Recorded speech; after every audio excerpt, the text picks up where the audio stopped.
Alright, good morning everyone.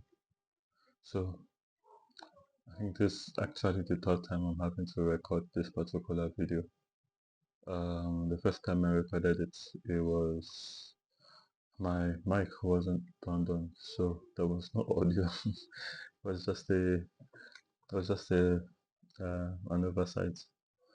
So now I did it again this morning, and then I needed to repeat it because it wasn't so good. So um today we're going to talk about mental health. We're going to see what today's topic is going to help you to understand your mind. You are going to understand how your mind works. When you need to know when you are stressed, how to cope with stress, and how to cope with it in relation to other people. So let me quickly just read out what mental health is according to the WHO. So according to the WHO, mental health is a state of mental well-being that enables people to cope with the stresses of life, realize their abilities, learn well and work well, and contribute to the community. So we can see from that definition that it's not just you being outrightly crazy or outrightly mad. It's it goes way beyond that.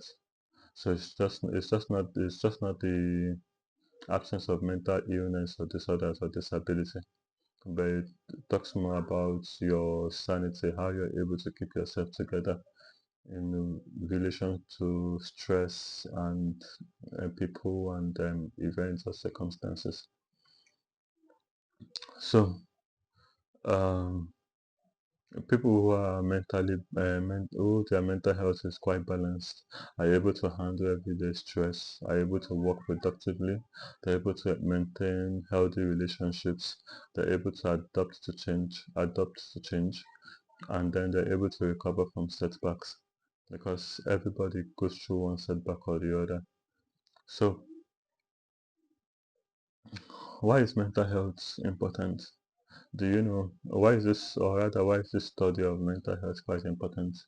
Do you know that according to NIH, it estimates that at least one in every five US citizen is going through a mental illness? So that leaves you with roughly, and this estimate is from 2022. So as of now, it probably is way more than this. So roughly, based on this estimate, at least 59.3 million persons in in the US is at least going through a mental issue or a mental illness. So, and then it also helps you to know how to relate to persons going through conditions like this. It helps you to not just stigmatize them, but to be able to deal with them with a sense of love, knowing that it's a it's more of a life crisis that a lot of people go through than just something that you have to stigmatize another person about, because you probably are even going through one, but you actually do not know. So we're going to see some of these conditions that you probably might be going through and you do not even know that is an effect of a mental health crisis that you are going through. So um, why there are very obvious ones like anxiety, depressions, and even you'll be so amazed that mental health can actually affect your body's immunity and disrupt your sleep and even increase your heart rate. So we're going to look at all of that here. So what are some of those common mental health challenges? Number one is anxiety disorder. So a lot of us are maybe worried about something, we are in fear of something, or we are just nervous about an experience that interferes with our daily life. As of 2021, over 359 million people were living with an anxiety disorder, including over 72 million children and adolescents. So even kids are not even exempted from this. Now, some of the symptoms that you could find include restlessness, fatigue, muscle tension, overthinking, feeling a sense of impended doom, where you start feeling like something bad is about to happen. Then there is difficulty in concentrating, or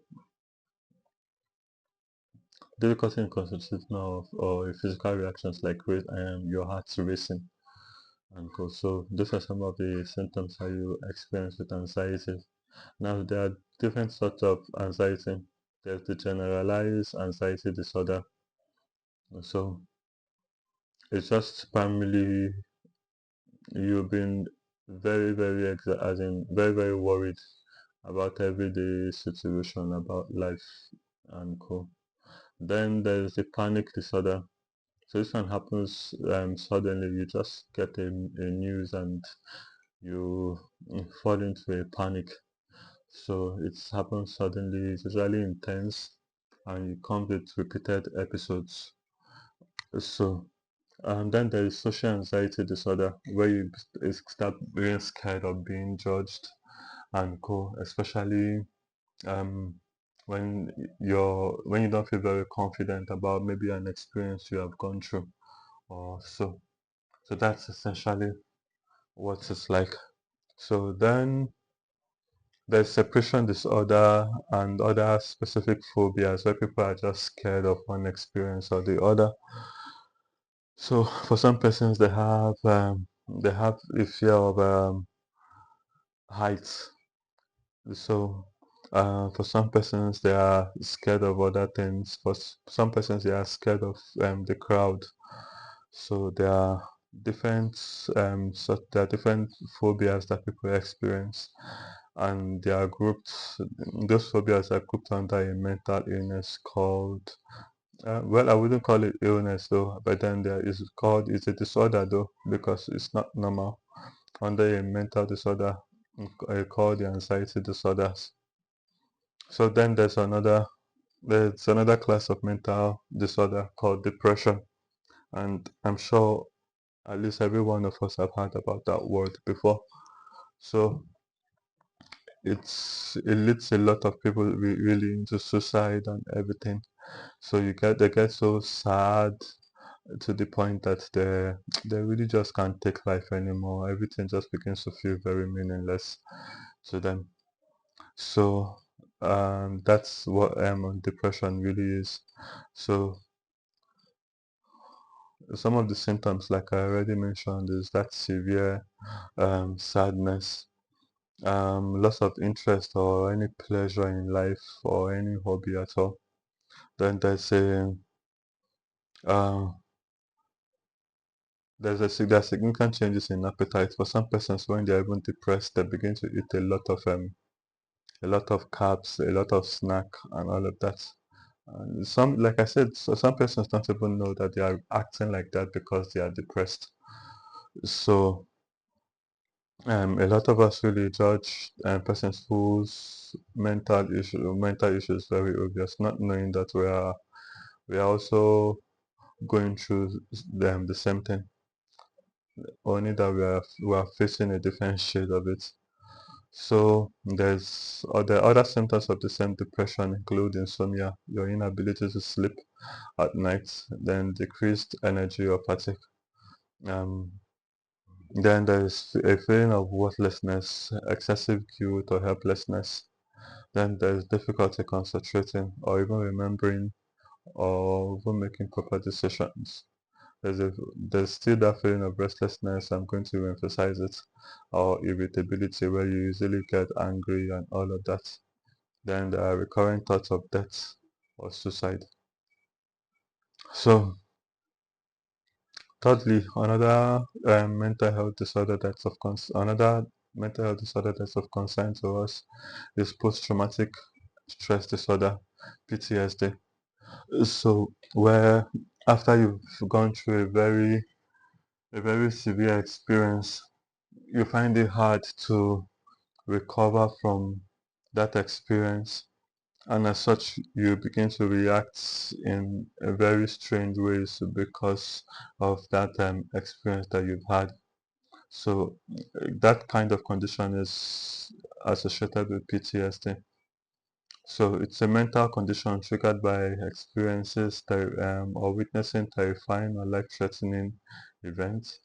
So it's characterized primarily by you re-experiencing those activities. You keep reliving those events.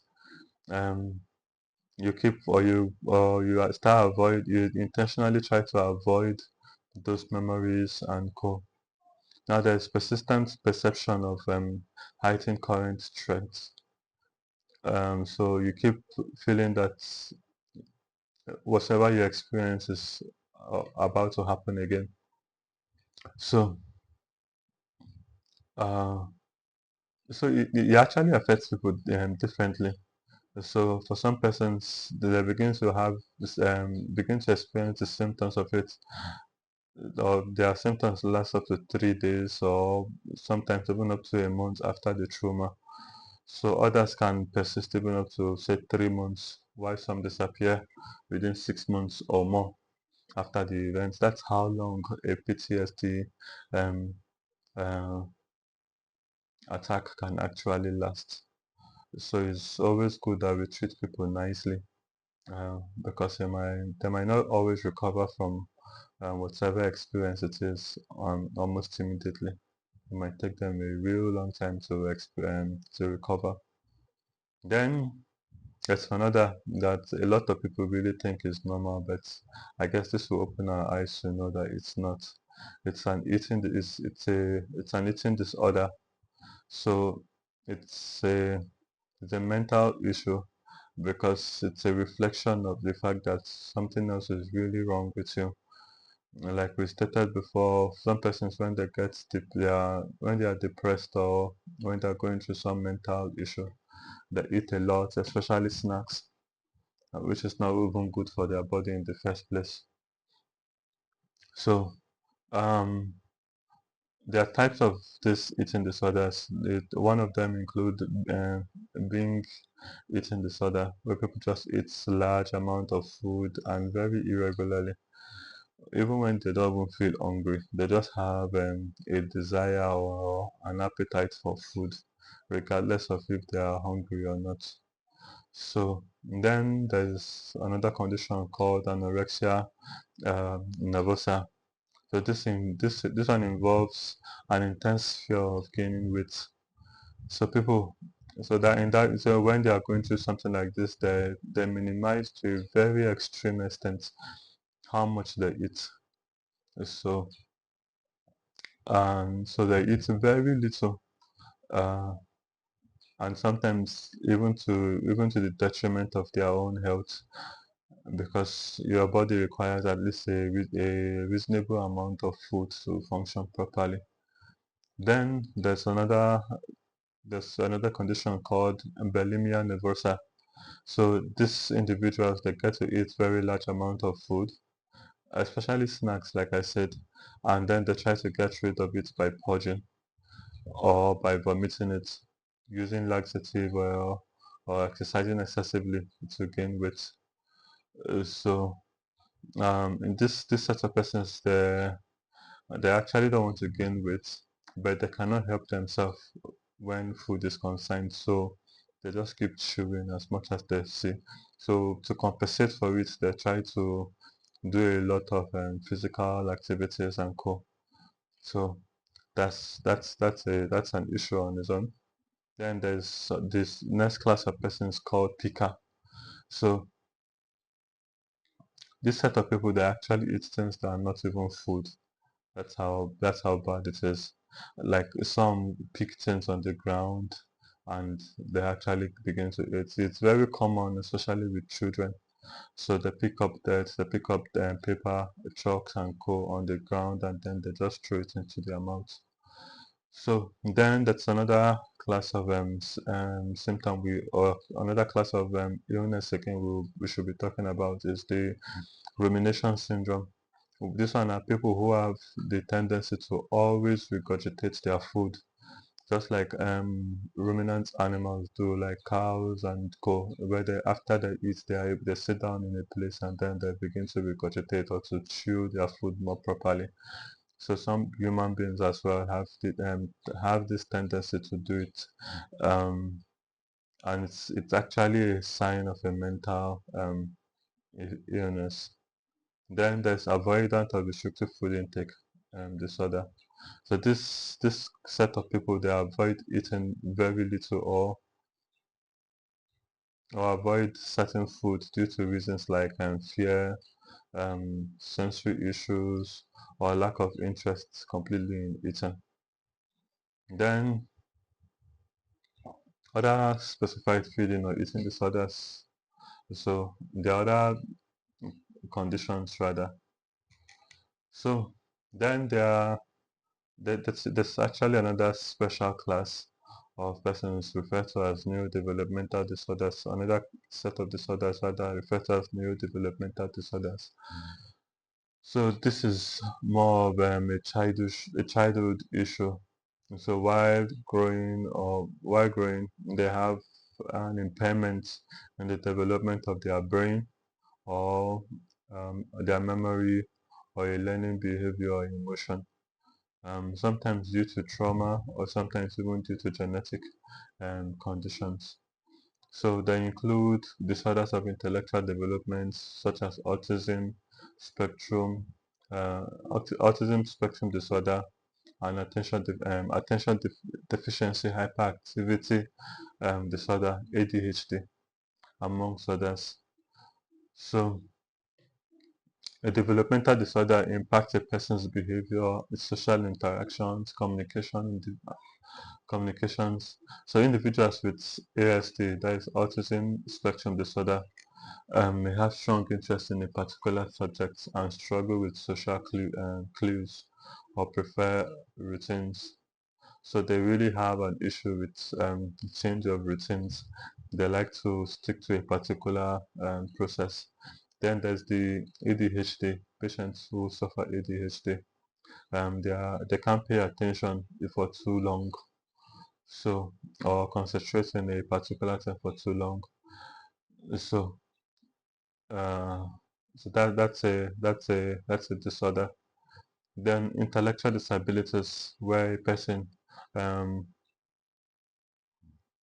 where a person is not able to do a certain common things such as proper communication or simple problem solving skills is just lacking in the person. It's a it's a it's a disorder that you want to pay attention to.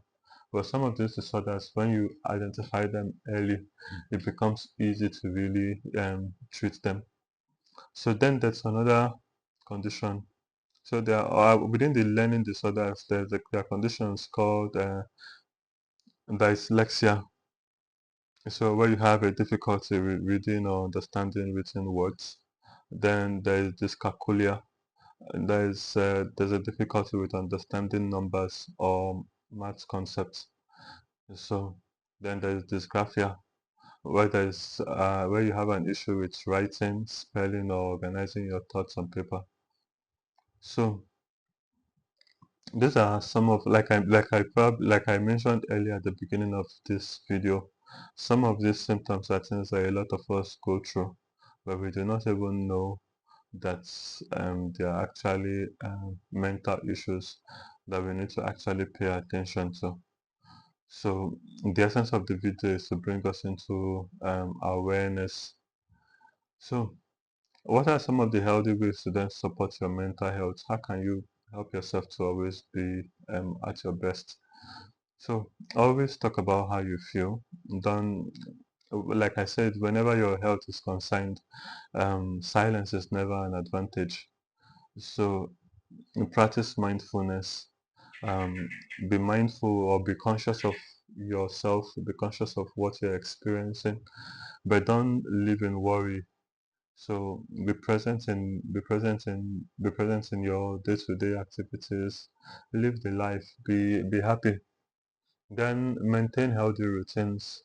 Avoid even associations that can actually lead you into depression. People who like to talk you down and go. It's for your mental health sake. You should avoid them. You should sleep regularly. Have at least, no matter how busy you are, at least 5 hours sleep.